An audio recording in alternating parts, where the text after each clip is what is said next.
Meus queridos irmãos, a paz do Senhor. Eu espero que esteja tudo na benção por aí. Nós estamos iniciando agora mais uma gravação do Tá na Bênção Podcast, o podcast que está na boca do povo de Deus. Hoje nós temos um convidado muito especial com a gente, é uma pessoa muito querida por nós, um homem de um intelecto incrível. Ele não está falando português, ele está falando um inglês. É um homem das terras americanas, que já vocês que não acompanharam o nosso Instagram, vai conhecê-lo. E é uma boa oportunidade, Gabriel, para o pessoal seguir a gente, não? Com certeza. Povo de Deus, a paz do Senhor, Deus continue abençoando de vocês. Nós estamos aqui com mais um episódio se iniciando. Grato a Deus pelo carinho de todos vocês. E nós estamos aqui para pedir vocês, sigam nós nas nossas redes sociais.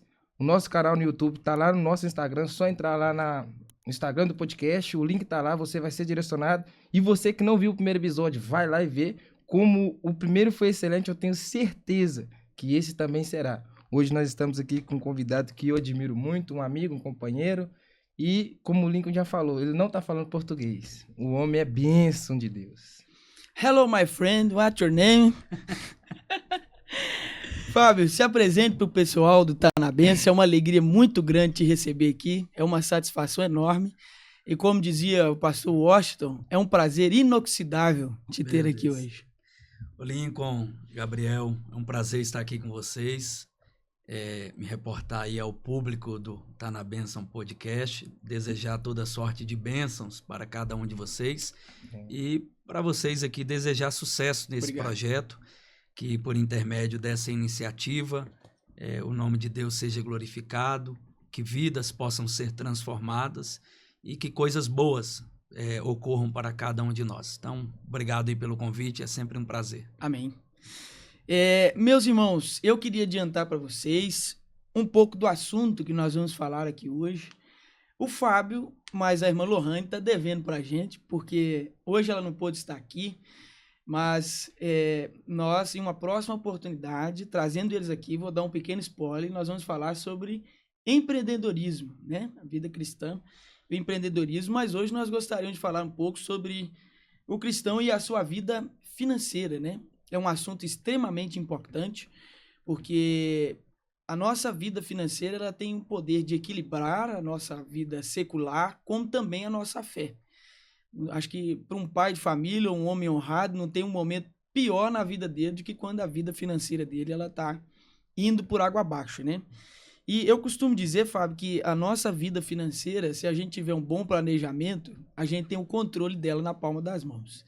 Embora o Gabriel me chame de suvino, como dizia minha avó, mas um bom planejamento ele cabe em qualquer lugar e ele dá uma segurança a mais para a gente, né? Então, é sobre isso que nós vamos falar hoje. E nós gostaríamos, Fábio, que você trouxesse um pouquinho para a gente sobre como você lidar com a vida financeira, como é a sua vida financeira e como você enxerga a vida financeira dentro da perspectiva bíblica que a palavra de Deus ela traz para a gente. Perfeito. Em primeiro lugar, uma rápida consideração.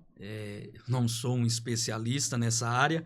Tudo que eu vou falar aqui é de um aprendiz, alguém que estuda, que tenta entender e aprender um pouco mais sobre esse assunto. Eu penso, na minha visão, que a nossa existência ela está fundamentada em 3 tipos de inteligências que são fundamentais. A inteligência espiritual, a inteligência emocional e a inteligência financeira. Se o ser humano ele tem condições de fazer uma boa gestão dessas 3 inteligências, eu penso que fazendo uma boa gestão dessas 3 inteligências, há uma probabilidade muito grande dele ter êxito na vida. Por que inteligência espiritual? Todo ser humano, independente do seu credo religioso que ele possua, até mesmo se ele for um ateu, ele carrega consigo uma necessidade espiritual. Por que inteligência emocional? Porque todo ser humano carrega consigo a sua personalidade, e nessa personalidade há esse aspecto psíquico, há esse aspecto emocional que é de suma importância. E por fim, essa inteligência financeira. Por que essa inteligência financeira? Porque por intermédio do dinheiro nós conseguimos muitas coisas e vivemos para nos sustentarmos e esse sustento vem através desse recurso. A vida financeira na perspectiva bíblica, conforme sua pergunta. Vamos lá. Em primeiro lugar, no âmbito evangélico, por muito tempo, e isso ainda hoje persiste, mas numa proporção menor, o dinheiro ele é visto como um tabu. Um monstro, né? Como um monstro. Com certeza. Há uma perspectiva de muito tempo atrás, e hoje ainda recai em alguns lugares, que a pessoa rica, ela é vista com maus olhares. Isso a gente até mesmo vê na sociedade brasileira. Você pode perceber que boa parte da sociedade brasileira enxerga uma pessoa rica com maus olhares. Só que nós vamos perceber na visão bíblica que o dinheiro em si, ele é uma bênção. Paulo vai dizer a Timóteo que o amor ao dinheiro é a raiz de todos os males. Então, uma coisa é eu possuir dinheiro, outra coisa é eu possuir amor ao dinheiro. Verdade. Se eu possuo dinheiro e essa posse em si se restringe a isso, o dinheiro atua para mim na condição de servo. Mas a partir do momento que eu possuo amor ao dinheiro, o dinheiro deixa de atuar numa posição de servo e ele atua numa posição de senhor. O dinheiro na condição de servo, ele é uma bênção para mim, porque através dele, na condição de servo, eu vou sustentar a minha casa, eu vou pagar uma faculdade para o meu filho, eu vou comprar um carro para mim andar, eu vou comprar uma roupa para mim andar. Porém, o dinheiro na condição de senhor, ele já se torna uma maldição para mim. E a partir do momento que ele se torna uma maldição, aquilo que era para ser bom traz consigo alguns malefícios. Por quê? Porque aí eu chego ao entendimento que dinheiro no meu bolso é bênção. E eu seria hipócrita em dizer que dinheiro no bolso não é bênção. Com Tá certeza. doido, é bom demais. É a melhor coisa. Eu nunca paguei conta com oração. A grande questão é quando o dinheiro sai do meu bolso e ele vai para o meu coração. É verdade. Aí, a partir do momento que o dinheiro sai do meu bolso e vai para o meu coração, ele deixa de ser o meu servo e se torna o meu senhor. É aquela coisa, Ele né, deixa de Fábio? ser bênção e se torna maldição. A pessoa ela não precisa de ter muito dinheiro para ela poder amar ao dinheiro e ser aquele certo tipo de pessoa gananciosa. Tem gente que ele tem poucas condições, mas o coração dele é um coração tão materialista que o dinheiro acaba sendo o servo dele, mesmo ele não tendo grandes condições financeiras. Então, não é o muito ter, é o sentimento por trás daquilo que você tem. Porque tem pessoa que tem muito, mas ele é desapegado daquilo ali. Ele tem, mas ele vive como se ele não tivesse. O dinheiro para ele é o que você realmente está dizendo, é uma benção. Agora, pelo contrário, existem pessoas que eles não têm tanto, mas eles são tão avarentos, tão assim gananciosos e tão materialistas, amantes do dinheiro, que isso daí se torna um problema assim muito grande para a vida das pessoas. Porque o mundo que a gente vive hoje, ele é extremamente capitalista. Se você não tem dinheiro, você não come, você não dorme, você não passeia, você não tem uma vida legal, porque o mundo hoje é extremamente capitalista, né? Então, é extremamente importante a gente retirar da vida financeira ou do dinheiro esse monstro que realmente as pessoas, principalmente no nosso meio cristão, elas pintaram, né? Sim. Porque o que as pessoas têm por uma pessoa humilde é totalmente diferente do significado de humildade, porque no nosso meio, quando elas veem uma pessoa abastada, elas começam a pintar essa pessoa de não humilde, ou uma pessoa que talvez quer amostrar demais, ou algo parecido. E se a pessoa ela começa a crescer um pouquinho, ter um pouquinho mais de condições, eles falam assim, fulano ficou desumilde, né? Então acaba perdendo-se esse conceito de humildade por exatamente perder, ou melhor dizendo, por pintar o dinheiro como esse monstro, um fazedor de pessoas desumildes. E não é essa a verdade, né? Concordo. A verdade é o sentimento no coração da gente. De fato, eu penso o seguinte, o pessoal faz uma confusão entre a questão de humildade com a questão de posse, com a questão de ter. Eu penso que a humildade, que é uma questão pertinente ao meu caráter, ela está além daquilo que eu possuo. Então, exemplo, tem pessoas que possuem grandes riquezas e são pessoas humildes. Já tem pessoas que não possuem nada, financeiramente falando, e não são pessoas humildes.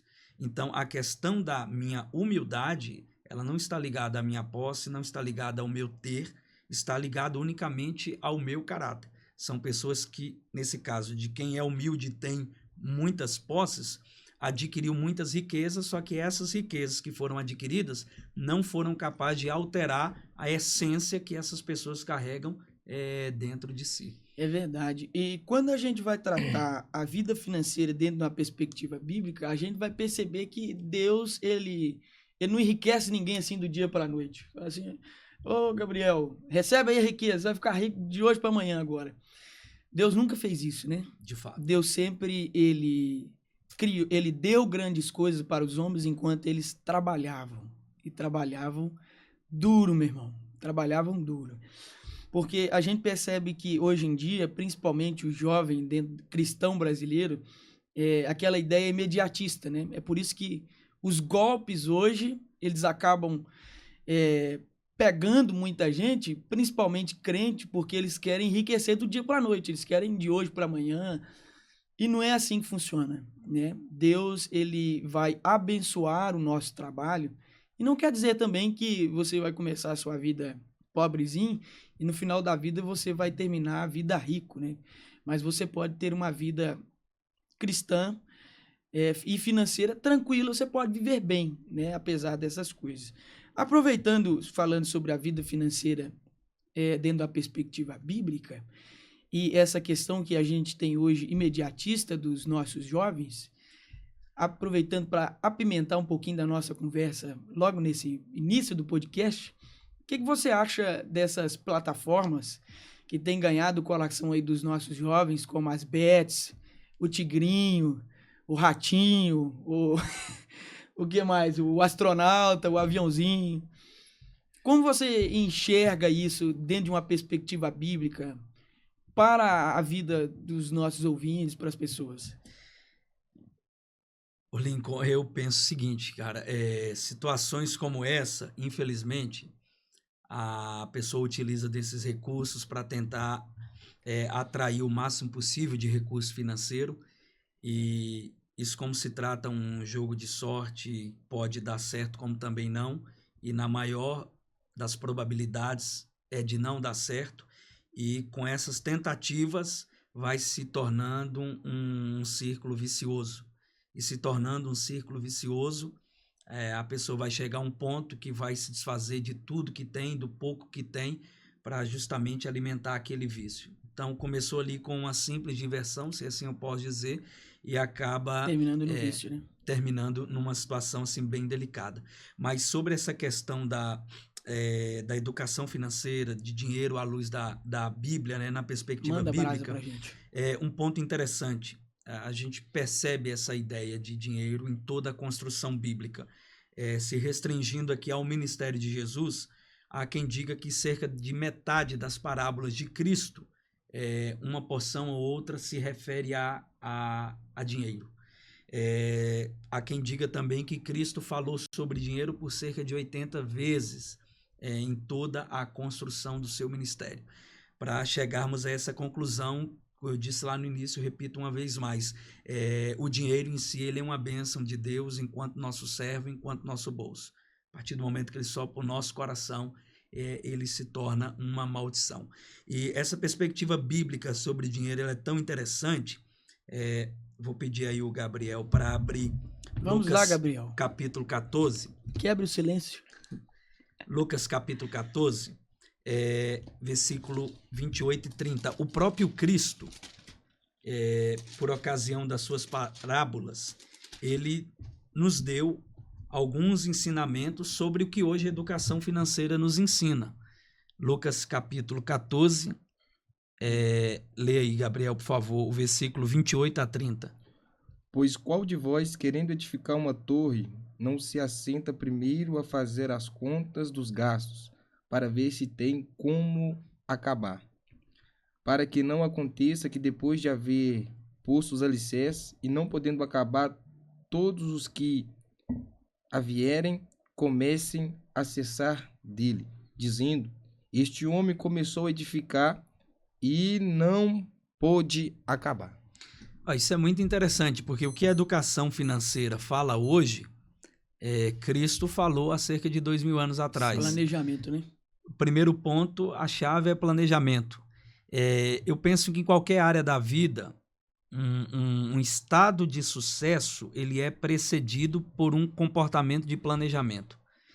Acho que ninguém alcança êxito se não for fundamentado em um planejamento. E na vida financeira é da mesma forma. O planejamento ele é fundamental para que nós possamos alcançar algo ali que nós almejamos. E um segundo ponto que emana aí desse texto, na minha visão, além da questão do planejamento, é a questão de saber guardar o recurso em si. Porque ele vai começar a construção dessa torre, ele vai começar a construção dessa obra e ele vai ter recurso para custeá-la. Então, ou seja, aí outro ponto fundamental é guardar o recurso para que chegue um momento como esse, você tenha condições de desempenhar aquela situação. Porque assim, o planejamento financeiro, ele é tão importante porque ele retira do coração das pessoas aquela impulsividade, né? Eu posso dizer, minha esposa sabe disso, eu já fui um camarada muito impulsivo para comprar as coisas. Comprar para mim era uma terapia, meu irmão, era bom demais. Comprava gravata, e comprava terno, e comprava blusa, aí por hoje você fala, tá vendo? Eu mudei, planejamento. Deus transforma, mano. Deus transforma. Se não foi Deus, foi a mulher. Dá um novo sentido pra gente, a mulher na vida da gente. Porque assim, o planejamento financeiro, ele tira do coração da gente essa impulsividade, porque às vezes as pessoas falam assim, não, eu quero isso. Eu quero tal terno agora, eu quero tal telefone agora, eu quero carro agora, eu quero isso, eu quero isso, eu quero aquilo. Mas a pergunta é, você de fato precisa disso que você está querendo? Porque o planejamento financeiro, ele monta pra gente exatamente essa diferença entre o que eu preciso e o que eu quero. E entre o que eu preciso e o que eu quero, dentro disso existe uma lacuna que você vai conseguir poupar mais do seu orçamento do que você ficar gastando com tudo aquilo que você quer. Porque se for olhar o consumo da gente impulsivo, a gente quer muita coisa, meu irmão. A gente quer muita coisa. E partindo desse princípio, a gente percebe que isso já vem da nossa cultura, né? Essa falta de conhecimento financeiro. E quando nós olhamos para a luz da Bíblia Sagrada, como o Fábio bem pontuou, o próprio Cristo já nos ensinou a ter esse tipo de educação financeira. E é interessante que quando nós olhamos para a Bíblia em si, ela fala por ocasião do dinheiro. E existe até alguns livros de finanças que falam que o segredo do dinheiro não está na quanto você ganha, mas sim no quanto você gasta. É o que o Lincoln acabou de falar.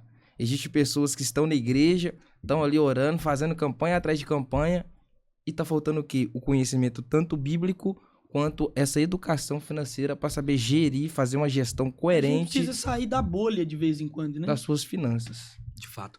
Eu penso assim que a chave, ou uma das chaves de uma vida financeira saudável, quando eu digo uma vida financeira saudável, não é uma pessoa ser rica, é uma pessoa ter boas condições. Eu penso que uma das chaves para essa vida financeira saudável é justamente esse planejamento. Por quê? Pegando o gancho no que você falou, o planejamento, ele evita o imediatismo. E uma grande questão está aqui no imediatismo. Exemplo, quando eu adianto alguns sonhos que poderiam ser prorrogados, o adiantamento daqueles sonhos podem trazer alguns prejuízos para mim hoje. Então, por exemplo, hoje eu tenho o desejo de comprar um carro. Eu posso ter até o recurso para comprar aquele carro. Mas será que se eu aguardar um ano, será que se eu aguardar 2 anos, não será melhor? Será que o carro que eu tenho dá para mim utilizá-lo por mais 1, 2 anos? Mas você não concorda que isso vem da educação financeira? Sem dúvida. Hoje, infelizmente, a nossa geração não tem essa educação financeira. Infelizmente. A gente poderia, né, o Fábio, ter uma revolução na educação brasileira. Porque, assim, eu particularmente, quando vou falar desse assunto para os jovens, eu sempre digo o seguinte: o que é que tem de importante para programar um jovem para a vida? Você sentar numa sala de aula e ver do ensino fundamental ao ensino médio, artes. Por exemplo, sistema barroco. Chega uma hora em artes no ensino médio que a única coisa que você vê é homem grego pelado, aquelas estátuas. O que isso tem para edificar a vida de um jovem? como que você está preparando um jovem para a vida, ensinando ele sistema barroco? Não desfazendo das culturas, da arte em si. Mas seria muito bom se um adolescente, um jovem, ele sentasse na sala de aula e ele tivesse ali 45 minutos de aula de educação financeira, cara. Isso seria, assim, revolucionário para a próxima geração. Um imposto de renda.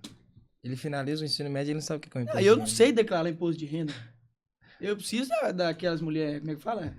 Contabilidade. Para poder ir, assim, morto de medo para ver quanto que a gente vai pagar no final ainda, porque isso é um desastre, o tal do imposto de renda, né? Meu Deus. Mas, então, assim, a gente percebe que poderia haver, né, essa revolução na educação brasileira de sentar o jovem ali e começar a preparar ele para a vida e retirar algumas coisas do seu coração, porque eu tenho certeza, se a gente tivesse educação financeira nas escolas, ou se as famílias passassem a se preocupar mais com educação financeira, a gente passaria a planejar e a gente passaria a fazer uma coisa. Tiraria aquilo que a gente chama de ostentação do coração das pessoas. Porque, meu irmão, o próprio crente, às vezes, ele tem essa mania de ostentação. A senhora, minha irmãzinha, não precisa da quantidade de sapato que a senhora tem no guarda-roupa. Achei que você ia falar da Tapoé da irmã. As irmãs do ciclo de oração não precisa dessa quantidade. Hoje em dia tem quase que consórcio para Tupperware, né? Meu Deus. A senhora não precisa dessa quantidade de Tupperware, mas o espírito de ostentação no coração das pessoas. Toda semana, meu Deus. Não, a minha esposa tem hora que ela fica lá, eu não tenho roupa, eu não tenho roupa, eu não tenho roupa. Eu falo, meu Deus do céu, né? Pra quem não sabe, a esposa do Fábio é a Lohane, ela trabalha com vestido. É isso. A minha esposa, eu chego em casa, ela tá mostrando, olha aqui que a Lohane acabou de postar, tá na promoção. Lohane, em nome de Jesus, Lohane, vigia, Lohane. Então, assim, a ostentação no coração das pessoas, ela é um perigo, porque às vezes o jovenzinho foi lá, igual eu, por exemplo, eu sempre gosto de contar isso, que é o seguinte, eu hoje tenho um iPhone 12, já tá velho, né, visto que nós já estamos no 15. Se o seu tá velho, o meu é o 11. Por aí, pra você ver, por aí.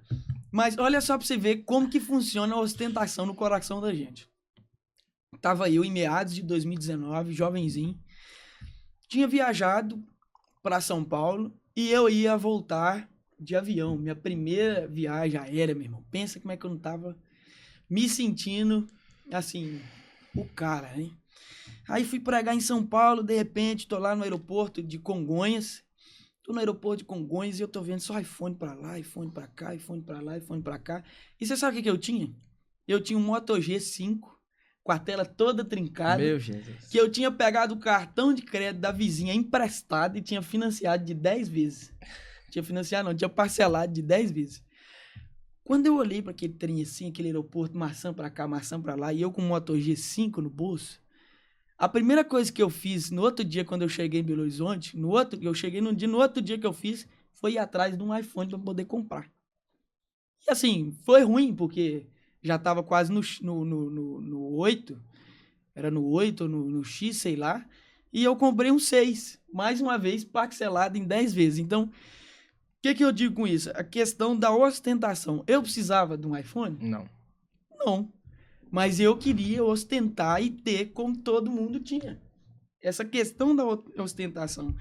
Então, é importante a gente falar de educação financeira na nossa família, principalmente na igreja, talvez, possivelmente, até nos nossos púlpitos, porque a gente precisa aprender a lidar também com os poucos da vida. Não é porque você tem pouco que Deus ele não está te abençoando e que Deus não está com você. O princípio da satisfação em Cristo Jesus é perceber que aquilo que nos falta, Cristo preenche. E isso vale para aquilo que nós não temos nas condições de, às vezes, ter o mesmo padrão de vida de que outras pessoas. Sim, né? Agora vamos transferir a responsabilidade pro Fábio. Isso. Pra essa irmãzinha que tá querendo ostentação, pra esses varãozinhos que tá descontrolado financeiramente, qual que é o conselho que você daria baseado nesse assunto, biblicamente falando, sobre a educação financeira? Sua experiência Como de alcançar vida. essa... Olha, diante disso, eu acho que tem 3 perguntas que precisam ser feitas, né? Eu preciso?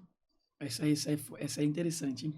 Eu preciso disso aqui? Eu acho que é a primeira pergunta. A segunda pergunta é: eu posso comprar? E a terceira pergunta: eu tenho recursos suficientes para comprar, porque às vezes eu posso comprar, mas o meu recurso não é suficiente, porque eu posso comprar, só que o que eu tenho ali vai ser tudo utilizado naquilo, Sim. entendeu? Então, acho que se essas 3 perguntas forem bem respondidas, aí ok. Na minha visão, isso aqui de um aprendiz, o que eu considero como ostentação, isso na minha visão, ostentar é você comprar algo Pra mostrar. com um dinheiro que você não tem Exatamente. para preencher uma necessidade que você não necessita, para, na maior parte das vezes, impressionar quem você não conhece. Muito bom. Então, assim, eu penso que aqui está o conceito, né, na minha visão. Ô, Fábio, e assim, dentro daquilo que você julga ser um bom planejamento da vida financeira, vamos utilizar um pouco da sua vida, assim. O que você utiliza na sua vida, assim, por um bom planejamento financeiro? Como você lidar com as suas finanças? Vamos lá, Lincoln, você falou um ponto que infelizmente é uma grande verdade da sociedade brasileira. Nós saímos da escola, formamos ali no ensino médio, infelizmente sem ter noções, não sabe nem o que é juros compostos, não sabe nem fazer uma declaração de imposto de renda. Infelizmente. Eu penso que essa é uma situação que vai demorar muito a mudar, porque Por causa da cultura. o sistema político em si quer que cada vez mais o povo não tenha entendimento, educação, porque isso é fácil ser manipulável.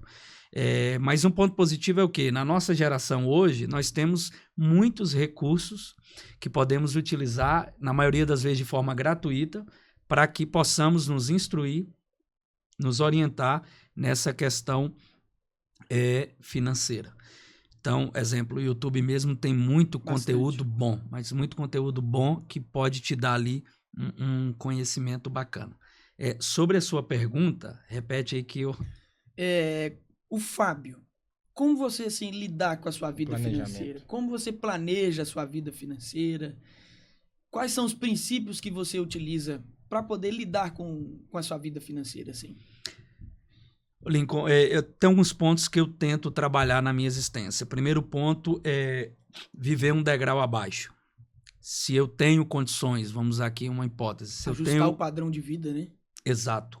Se eu tenho condições de viver, tentar usar um exemplo prático. Se eu tenho condições de viver ali um padrão de vida de alguém que ganha R$5.000, eu vou viver como alguém que ganha R$4.000. Gente, isso é muito importante. Vocês precisam notar isso que o Fábio tá falando aqui agora. Anota mesmo. Anota, ou então posta o stories, faz um print aí, marca a gente lá no Instagram. Marca no Instagram e olha pra você ver, nós não estamos nem cobrando. E se você faz isso, fala também lá que faz. Exatamente. Pra gente ficar por dentro de tudo aí. Pode continuar. Então, eu acho que o primeiro ponto é viver abaixo de um degrau abaixo daquilo que você realmente poderia viver. Por quê? Infelizmente, hoje, tem muitas pessoas que ganham bem, mas vivem uma vida financeira totalmente delicada. Por quê? Porque querem viver no mesmo padrão que recebem, ou às vezes querem viver acima do que recebem. Aí é aquele meme que tem aí no Instagram, né? Eu ganho 2.000 por mês, o limite do meu cartão de crédito é 2.000, então eu posso viver como alguém que ganha 4.000. Enfim, a conta não vai fechar. Então, eu tomo isso como um princípio, tentar viver sempre um padrão, um degrau abaixo do que aquilo que eu posso viver. Um outro ponto fundamental também, tem um ícone da educação financeira chamado Gustavo Cerbasi, que eu sigo ele muito, e já li alguns livros dele. Ele fala um ponto também muito interessante, que é a questão do minimalismo. Isso ajuda bastante. Por exemplo, nada contra, cada um segue de acordo com o que acha melhor. A pessoa chega na loja e vê lá uma camisa, só porque ela é uma camisa de marca, por exemplo, R$500. E às vezes aquela camisa, não vou dizer igual, mas semelhante, 10% daquele valor. Estou usando aqui uma hipótese, entendeu? Então, às vezes, a pessoa nem tem condições de comprar aquela camisa, mas só porque tem ali uma marca, ela acaba comprando para impressionar alguém. Enfim, e vai se sacrificando. Então, as coisas simples da vida, elas podem nos auxiliar bastante a termos esta esta gestão financeira, entendeu? Outro ponto que eu levo comigo também, a questão da gestão. Em qual sentido? Eu preciso ter consciência, e aí entra aplicativos, aí entra, eu gosto muito, planilhas Excel, eu preciso ter consciência do que entra, ou seja, quais são as minhas receitas e quais são as minhas despesas. Eu preciso mapear tudo isso para mim saber se ao final do mês ali a conta está fechando, fecha com saldo positivo ou Negativo. fecha ali com saldo negativo. Então, isso é fundamental. Até porque Isso é isso fundamental. também ajuda a gente a indicar aonde estão as rachaduras, né? Aonde o dinheiro está vazando, de forma que não precisaria vazar, onde ele está indo embora sem necessidade. De fato, com certeza. O mapeamento ele é fundamental para justamente perceber Enxugar. os pontos ali que precisam ser melhorados. E outras coisas. Vamos lá, uma questão minha. Eu gosto de me planejar da seguinte forma. Eu gosto de tirar uma parte do meu recurso para investimento? Sim. Investimentos, vamos lá, para quem está habitualizado. Investimento de renda fixa. Hoje, esse negócio de poupança, eu acho que ficou para trás. Nós temos aí muitos bancos digitais que você consegue aplicar ali o dinheiro e aplicando. Simples e fácil. Muito simples, muito fácil. E ali tem uma rentabilidade, que é uma rentabilidade diária. Se você precisa daquele recurso, você consegue ali resgatar. E resgatar. sempre pensando a longo prazo, né? Ah, sem dúvida. Enfim, é uma série de fatores. Outro ponto que eu acho aí fundamental, que faz parte da gestão financeira, é o que os estudiosos chamam de reserva de emergência. Há quem diga que essa reserva de emergência são 6 meses do que é o nosso custo mensal. Então, esse dinheiro ali, entre aspas, é um dinheiro sagrado. É para uma reserva de emergência. É verdade. É para uma reserva de emergência. Enfim, há vários pontos assim na minha vida que eu tento administrar, tentando aí um bom êxito na gestão Tem financeira. uma boa regrinha, né, da educação financeira, que é o básico do básico, mas talvez algumas pessoas elas não saibam, que é o famoso 50, 30, 20, né? 50% do que você ganha, você paga suas contas, você compra comida para casa, dá leite para as crianças. 30% disso daí, você pode passear, você pode fazer alguma coisa. E 20% você guarda, você investe, você cria uma reserva de emergência.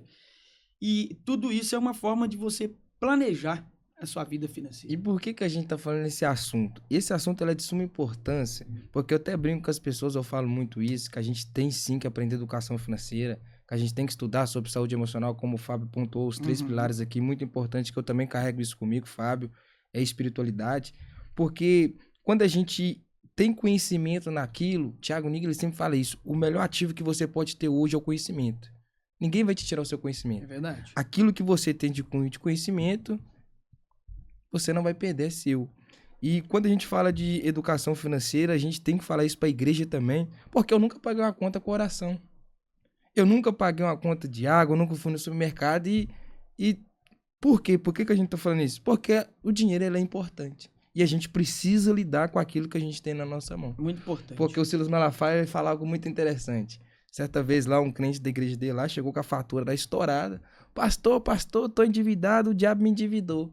Aí ele falou, não, se vir aqui a assinatura aqui escrito diabo aqui, eu vou quitar a sua conta. Porque não foi o diabo, foi o seu descontrole financeiro. E é isso que a gente tá falando aqui. A espiritualidade, ela faz parte do nosso ser, mas existem alguns âmbitos do nosso ser que não é de responsabilidade de uma espiritualidade, verdade. Que é esse caso. Sim.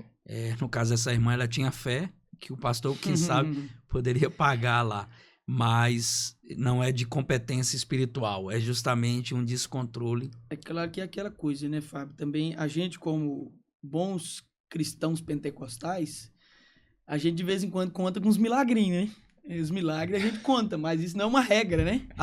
É uma exceção. Né? É uma exceção. Então, assim, tá muito bom esse bate-papo, viu, gente? Mas é uma coisa que eu disse no início, que é o seguinte. A vida financeira, ela tem o poder de trazer estabilidade tanto para a nossa vida secular quanto para a nossa fé. E eu, como um homem casado agora há 11 meses, vou fazer um ano de casado, né? Meu Deus. Você tá com quantos anos de casado, Fábio? Lincoln, agora dia 2 de setembro, farei 7 anos. Aí, 7 anos de casado, tem muita experiência para passar pra gente. Só um pouquinho. Meu Deus. A questão do dinheiro entre um casal Eita, também é um tema extremamente importante, porque demais. existem altos índices de divórcio, de separação, de brigas, ou relacionamento não tá bem, justamente porque a vida financeira não vai tá bem. De fato. Não é porque o diabo levantou, não é porque o diabo tá furioso, não é tentação, não é traição, Então a não é campanha aquilo. não vai resolver. Não é, uma campanha não vai Oh, resolver. meu Deus do céu, a Uma campanha não vai inteligência resolver. financeira vai.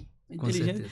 Então, assim, existem casais que eles estão à beira do precipício porque a vida financeira, ela não tá bem. Como você tem para poder passar, assim, com 7 anos de casado, a vida financeira na área conjugal, assim, entre você, a sua esposa? Já teve algum momento de crise que vocês passaram assim, que você falou, meu Deus, agora o bicho tá pegando, vamos ver o que a gente consegue fazer. Como você pode trazer, assim, pra gente a vida financeira e a nossa área conjugal, assim? Pai, isso é muito polêmico, viu? Conforme você falou aí, e de fato existem alguns dados que boa parte das razões hoje de divórcio está ligado a essa questão financeira. O que eu vou falar aqui vai ser um pouco polêmico, mas é a minha opinião. A partir do momento que, exemplo, eu e a Lohane nos casamos, a partir do momento que nos casamos, na concepção bíblica que nós somos, Uma só carne. uma só carne. E eu penso que essa uma só carne envolve todas as áreas e também a área financeira. O que eu vou dizer a vocês aqui como exemplo do que eu carrego comigo e o que eu entendo por salutar. Se nós somos uma só carne, eu penso que nessa gestão financeira não pode haver separação. Ou seja, não é o dinheiro do Fábio e o dinheiro da Lohane. Não. Boa. A Lohane ganha o dinheiro dela, o Fábio ganha o dinheiro dele, e a partir do momento que cada um ganha o seu dinheiro, há uma junção desses dinheiros. Então, a partir do momento que aquilo ali é conquistado, deixa de ser o dinheiro do Fábio e o dinheiro da Lohane, se torna o dinheiro do casal. Por quê? Eu digo isso por experiência própria. Dessa forma, eu acredito que se dá para fazer melhor uma gestão financeira. Em qual sentido? Mapear ali as despesas que o casal tem. Mapeou? Ok. Então, separa uma porcentagem para isso. Mapeia ali a necessidade que o Fábio tem, a necessidade que a Lohane tem. Mapeou? Retira um recurso para isso. E mapeia ali a questão dos momentos de lazer. Exemplo, eu gosto muito de viajar.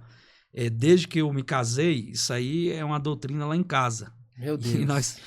E é algo que eu acordei com a Lohane. Inegociável. Não, inegociável. É uma doutrina lá em casa. Todo ano nós fazemos pelo menos 1, 2 viagens. Faz 2 viagens por ano porque tem dinheiro? Não, é porque tem planejamento e gestão. A importância da educação financeira. Exatamente. Então, por que eu estou falando nesse sentido? Porque o que eu vejo em alguns casos é que há o dinheiro do esposo e há o dinheiro da esposa, totalmente separado. E se há essa separação, eu acredito assim que não conseguem chegar longe. Por quê? Porque se o que um ganhou e o que o outro ganhou fossem conectados um ao outro e houvesse uma gestão ali, é muito maior. muito maior. É maior. uma diferença tão grande, né, da geração passada para a geração atual, porque assim, antigamente a mulher ficava em casa cuidando da casa e o homem tinha que sair para trabalhar. Sim. Hoje em dia não, hoje em dia o mercado de trabalho ele é aberto para a mulher e dá essa possibilidade do ganho também da mulher somar na vida financeira no casal dentro de casa. Então você não tem uma renda dentro de casa, você tem 2. Sim. Que no final se torna uma só, como você está dizendo. Então, assim, a chance de crescer, de ter uma vida financeira estável, ela é muito maior do que a geração passada. Mas Com o certeza. pouco dos camaradas hoje em dia parece que Mas é o que o Fábio falou, é a cultura. é desse tamanhozinho, assim, né, só? O problema talvez seja a cultura. Não, e numa questão como essa, voltar aí para um aspecto prático, é o que? A partir do momento que há essa junção, pelo menos até hoje, é a regra. Sempre vai ter um ali entre os dois que tem uma aptidão maior para gestão financeira. É verdade. Então, essa pessoa se torna o responsável, a outra corresponsável. Enfim, a tomada de decisões é em conjunto, mas alguém ali fica o responsável por essa gestão. Nenhum dos dois tem essa praticidade. É buscar o conhecimento, é buscar o entendimento. Gente, Então, assim, eu penso que isso é fundamental. e deixa eu fazer uma pergunta para vocês aqui agora. Quando vocês foram casar, vocês também tiveram medo? Medo? Não, tipo assim, porque quando eu fui casar, meu medo maior que passava na minha Era cabeça sustentar. era assim, como que eu vou sustentar essa menina? Você passou por isso? Eu tinha alguns receios, com certeza. Tinha alguns receios. Mas, Lincoln, a questão assim, é extraordinária. Tenta fugir do espiritual, mas é impossível. É lógico que tem a nossa parte da gestão financeira, que ela é fundamental, e tem uma questão espiritual que também ela é fundamental. Eu tive esses receios, mas a partir do momento que você vai tendo ali sabedoria para lidar com tudo aquilo que Deus vai lhe entregando, a tendência é só crescer. Aí eu vejo até um ponto benéfico do casamento. Sim. Verdade. Um solteiro, ele pode chegar até longe. Ele pode chegar até rápido, melhor dizendo. Mas um casado e com alguém que compartilha ali da mesma visão, você consegue chegar até muito mais longe, entendeu? Muito mais longe. Porque, assim, às vezes eu encontro com jovens que passam para mim essa dúvida que eu passei no dia que eu tava casando no civil. Eu tremia demais, porque... Assim, muita responsabilidade. A cabeça, porque assim, a menina tem de tudo na casa do pai dela, o pai dela cuida bem, e aí de repente você tá tirando ela da casa do pai dela e você tem que dar no mínimo aquilo que ela já tinha lá, né? Então eu tinha muito medo, assim, quando eu casei, de, assim, como eu vou sustentar essa menina? Sim. E assim, isso empurra a gente exatamente para o que a gente tá falando aqui, me empurrou para o bom planejamento financeiro.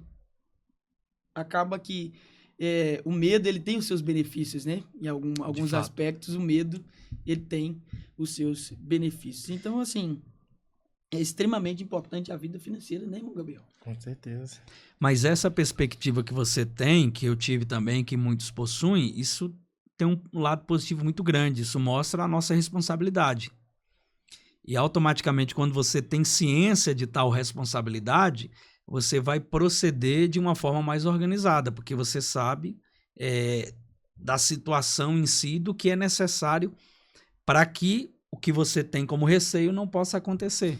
E uma outra coisa importante que eu estou tendo uma iluminação aqui agora, é a importância do casal, ele não querer imitar outros, mas saberem ser felizes dentro da sua condição de vida. Sem dúvidas. Né? Porque vão ter pessoas que eles vão conseguir fazer algumas coisas e outros casais não vão conseguir, e às vezes as pessoas elas vão comparar, a comparação, né? É o perigo da comparação, comparando um com o outro, e dentro da comparação você pode ficar infeliz, porque algumas pessoas fazem aquilo que você não tem condições de fazer. Mas quando um casal ele evita as comparações e ele tem a ciência de ser feliz com aquilo que Deus está lhe proporcionando, com aquilo que ele tem nas mãos, há paz dentro de casa. Com certeza. Há uma paz muito grande dentro de casa, né?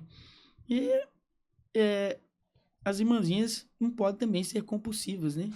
As rainhas da Shopee, as rainhas da Shein. Eu li um livro uma vez que fala que casais inteligentes enriquecem juntos. Inclusive é um livro do Gustavo Cerbasi.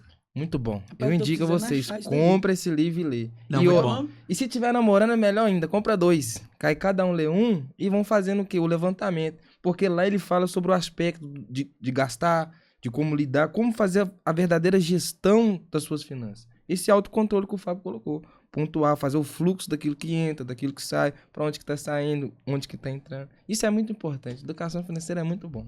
É verdade. Não, inclusive, pegando até uma palhinha do Gabriel aí, o Gustavo Cerbasi, ele é brasileiro. Sim. Tem muitos livros dele publicados, que você encontra muito fácil aí na internet, sobre educação financeira. E vale aqui a recomendação, muito bom mesmo. E já que a gente tá indicando, eu trouxe um aqui pra gente indicar, porque eu já vi que o Fábio postou Aí, ó. e eu também já li esse livro. Também me ajudou muito. Eu falo porque me ajudou muito mesmo. Quando eu era solteiro, que eu morava com a minha mãe, eu tinha ali meu salário, tinha minhas finanças, mas eu sempre precisava de um dinheiro emprestado. Eu falava, o que tá acontecendo? E eu entendi que eu precisava entender o que estava acontecendo, e foi onde que eu me voltei para a vida da educação financeira. E hoje a gente tem uma vida mais controlada graças ao conhecimento. E a gente precisa entender isso. Esse livro, ele é extraordinário. Eu acho que um ponto interessante que eu vejo aí nele, de tantos, é que a gestão financeira, a educação financeira, ela começa aqui. Na mentalidade. Na nossa mentalidade. E quando começa aqui sendo bem gerido, com uma boa gestão, o resultado é êxito, é sucesso em todas as áreas. Ô, Fábio, e assim, aproveitando um pouco das polêmicas no ar... Eu tô sentindo que vai vir... Eu já senti que é aquela. Assim, aqui nós estamos Eu não aqui... ia perder a oportunidade de fazer. Nós estamos aqui entre homens cristãos e nós já falamos sobre a vida financeira na perspectiva bíblica, homens cristãos casados, como é a vida financeira de um homem casado, como deve ser o planejamento. Mas nós também somos 3 itinerantes aqui, né? Um pouquinho assim mais polêmico. Eu sou o menor da casa. Como é? Ah, tá. Como é assim, o itinerante e a vida financeira? Porque você tá aí, acho que tem muitos anos, né? Quantos? Uns 15 já? Um pouquinho mais. Um pouco mais, né? Uns 20, chega lá? Quase lá, 18. 18, né? Que benção. Então, assim, são 18 anos. Não é 18 anos de idade não, viu, gente? É 18 anos só na itinerância. Então, assim, como você enxerga o itinerante e a vida financeira, assim? Boa, hein? Muito boa. Tem que ter Vamos lá. educação. Aqui nós somos homens adultos e maduros também, e eu acredito que o público de igual forma. Existem situações na vida de um pregador itinerante que ele vai lidar muito fácil com o dinheiro. E isso não é uma questão mensal, às vezes vai ser uma questão diária, uma questão semanal. E quando essa pessoa não tem consciência, entendimento e maturidade para saber lidar com aquilo, ela acaba, como diz no ditado popular, se enforcando. Eu estava agora aí, você até brincou no início do podcast aí, eu estava lá nos Estados Unidos e eu estava conversando com um amigo meu que é pastor, que por muito tempo foi pregador itinerante aqui no Brasil, hoje está só pastoreando, e a gente estava justamente falando sobre esse assunto. Por exemplo, na pandemia, que foi uma situação totalmente... Mas foi triste, hein? Triste demais. Na pandemia, muitos pregadores itinerantes, infelizmente, passaram por uma dificuldade financeira muito grande. Em alguns casos, passaram por dificuldades financeiras, dado o contexto financeiro que possuem. Já em outros casos, passaram por dificuldades financeiras justamente por causa de uma má gestão que fizeram ao longo do tempo com os recursos que lhe foi outorgado, entendeu? Então, isso se aplica muito à questão do pregador itinerante. O que eu penso, isso se aplica aqui, a educação financeira, ela fala que sempre que possível, tenha mais de uma renda. Existem pessoas que vão viver ali exclusivamente para o ministério que Deus lhe deu, isso é muito bom. Mas se você conseguir conciliar com outra coisa, com o empreendimento... Seria melhor ainda. Melhor ainda, com certeza. E assim... Muito bom. Vamos apertar um pouquinho mais o Fábio? Porque assim, a gente vive hoje, no nosso meio, uma questão assim de alguns absurdos, né? Alguns exageros dentro desta questão financeira, quando os camaradas, eles se acham no direito de, basicamente, no sentido literal da palavra, extorquir a igreja, né? Com valores exorbitantes. O que você pensa sobre isso? Você como pregador itinerante há 18 anos aí quase, quase 20 anos. O que você pensa sobre esses valores exorbitantes, esses camaradas aí que eles querem acordar meio-dia, pregar uma mensagem só, manipular Ó, que o você tá fazendo povo, que faz? manipular o povo e levar 2.000, 5.000 numa noite? Polêmico, hein? Meu Deus. Eu gosto é disso. O irmão Lincoln não tá vigiando. Esse assunto sempre foi polêmico, eu acho que sempre vai ser. E sempre vai ser. Vamos lá, minha visão é o seguinte, eu acho que tem que ter um ponto de equilíbrio. Eu acho que todo extremo ele é perigoso. Assim como é perigoso um pregador que explora a igreja, pedindo, exigindo ofertas exorbitantes, assim também é perigoso outro extremo, de pessoas que convidam alguém Verdade. e não tem discernimento, você mais além, já que é para ser polêmico, não tem sabedoria Pode mandar brasa. para lidar com alguém que foi convidado por ele mesmo. Vou contar uma experiência para vocês aqui que poucos sabem. Isso eu sei que há muito tempo atrás eu fui pregar numa igreja, eu era novo, eu tinha, sei lá, 17, 18 anos, alguma coisa assim, eu sei que eu estava começando e tudo, iniciando, e eu lembro, terminei de pregar, era um evento assim de uma proporção legal e tudo, e assim que eu terminei de pregar, o pastor veio e me entregou uma oferta, você entendeu? E a oferta que ele me entregou eu lembro como se fosse hoje, dentro daquele saquinho de pipoca. Meu Deus. Notas de 2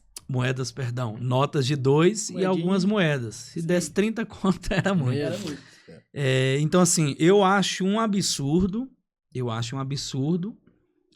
um pregador exigir um valor alto para ministrar, assim também como eu acho um absurdo um pastor, um líder de conjunto, alguma coisa assim, convidar alguém e não ter pelo menos um discernimento para ofertar ali de forma generosa, né? E quando eu digo generosa, não é questão de valores, é questão de entender princípio de honra, entendeu? Meu Deus do céu. Não, o Gabriel, você ganhou, foi o quê, Gabriel, uma vez? Foi um repolho? Foi você que ganhou um repolho? Ganhei um repolho. Você acredita? Cara, eu fui pregar. E eu cheguei na igreja lá, preguei, terminei de pregar, o pastor pegou e falou, ó, vou te abençoar com esse repolho aqui. Eu meio sem entender, peguei e fui embora. E o Link tá aí zoando. Agora, vocês nunca passou por uma coisa que eu passei. Eu ganhei R$100 de oferta, mas a nota era falsa. Meu Deus. Essa é pesada. Então Vocês você não nunca ganhou pa- nada Não nesse ganhei caso. nada. Ganhei R$100 e a nota era falsa. Mas assim, tem esse extremo, né, do pessoal que eles não têm essa consciência de saber lidar com quem eles estão convidando. Mas, por outro lado, nós temos também esses camaradas que eles estão ali para extorquir a igreja mesmo. Eles usurpam da igreja, né?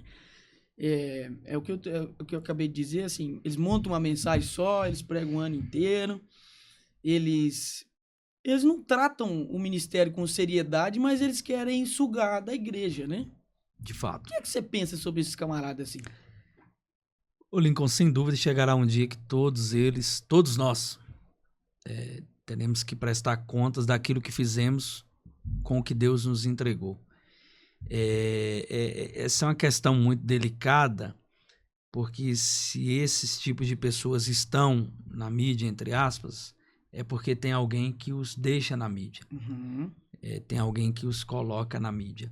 E, infelizmente, é uma questão mais delicada ainda, que hoje a percepção que nós temos, e o que a gente estava até conversando no início lá, a percepção que nós temos é que um ministério aprovado por Deus é um ministério cujo Instagram ali tem milhões de seguidores, milhões de views. Eu não vou ser hipócrita em dizer que isso não é bom. Isso é bom, mas isso não é o crivo para, de fato, credenciar se esse ou não é um homem de Deus chamado e vocacionado por Deus. Isso é uma grande verdade. E só cortando aqui, nós já estamos chegando ao fim. Você que tá gostando aí do conteúdo, se inscreva no canal, compartilhe esse conteúdo. Gente, é uma covardia, né? Passa muito rápido. Porque o Lincoln tá extraindo tudo do Fábio. E o conteúdo tá ficando muito bom. É uma covardia, passa muito rápido o tempo. O Gabriel já vem aqui com essa plaquinha dos 10 minutos dele aqui. Eu tenho que falar, porque senão você viu com o irmão. Eu falei, ó, Silvio Santos tá aqui. Mas, gente, então nós vamos caminhar para poder fechar mais um Tá na Benção. Fábio, foi uma alegria estar contigo aqui, apertar você um pouquinho e receber da sua vida um pouco do seu conhecimento pessoal, né? Porque, assim, existe uma grande diferença do teórico pro prático. Com certeza. Porque, às vezes, quando a gente vai ouvir esse camarada palestrando, o conhecimento teórico deles é muito bom, mas eles não estão na mesma prática de vida do que a gente. De fato. Então, o que a gente tem buscado aqui no podcast é sempre usar o conhecimento que não é teórico, mas sim prático na vida dos nossos convidados, que possa somar na nossa vida como entrevistadores e também na vida dos nossos ouvintes, né? Muito obrigado mesmo por você ter aceitado o nosso convite. E nós estamos aguardando você e a Lohane aqui para a gente falar um pouquinho sobre empreendedorismo, hein? Fechado, fechado. Eu quem agradeço aí pelo convite. Espero poder ter contribuído aí da melhor maneira possível. E se eu puder deixar um recado para a turma aí que está nos ouvindo e apresente nos seus assistindo. livros, seu trabalho. Não, o recado que eu deixo é o seguinte, eu acho que a intenção de Deus é que nós sejamos prósperos em todas as áreas da nossa vida, e isso inclui também a área financeira. Quem não quer, uma vez por ano, levar a sua família para passear e tudo. Então, a intenção de Deus é que nós tenhamos essa prosperidade até mesmo nessa área financeira. Então, é buscar o entendimento, é buscar a educação financeira, porque através disso existem algumas correntes que nos aprisionam. E essas correntes só serão lançadas ao chão por intermédio desse conhecimento. Então, é uma palavra que eu deixo aí para todos nós. Quer deixar suas redes sociais, seus livros? Estamos lá. Você vai me encontrar lá como Fábio Almeida no Instagram, Fábio Almeida UFC. Não é lutador não, né? É oficial. E graças a Deus, eu acabei não trazendo, mas lá nas minhas redes você vai ver lá que nós temos alguns livros, né? Não voltado a essa área financeira, né? Mas mais voltado à área bíblica, teológica, enfim. Tem contribuído bastante. Aproveitando a oportunidade, vamos deixar um convite aberto para o Fábio vir falar sobre os 2 livros que ele tem? Vamos também. A gente trata os 2 temas. Os Evangelhos em uma visão panorâmica e o novo que eu não tenho é As Epístolas de Paulo. As Epístolas de Paulo em uma visão panorâmica. Bacana. Fechado. Seria top, hein? Aí, gente, ó, já temos mais 2 episódios para gravar com o Fábio, hein? Fábio, Deus abençoe. Muito obrigado pelo carinho, por ter aceitado esse convite. Espero que Deus continue abençoando a sua vida. Foi um prazer enorme poder compartilhar desse momento com as suas experiências. E nós estamos aqui aprendendo e sendo edificado e crendo que através desse conteúdo você também será edificado, a sua casa será edificada, porque hoje nós falamos sobre educação financeira. E entenda esse princípio e viva esse princípio que é o que o Lincoln falou. Não adianta nada a gente ter a teoria, estarmos inchados da teoria e não ter a prática. Que Deus abençoe a sua vida. Querida família Tá na Bênção, Deus abençoe vocês. Foi uma alegria ter vocês até aqui. E é o que eu sempre tenho dito a vocês. Pensou em podcast, pensou Tá na Bênção, o podcast que tá na boca do povo de Deus. Um grande abraço e até a próxima. Deus abençoe.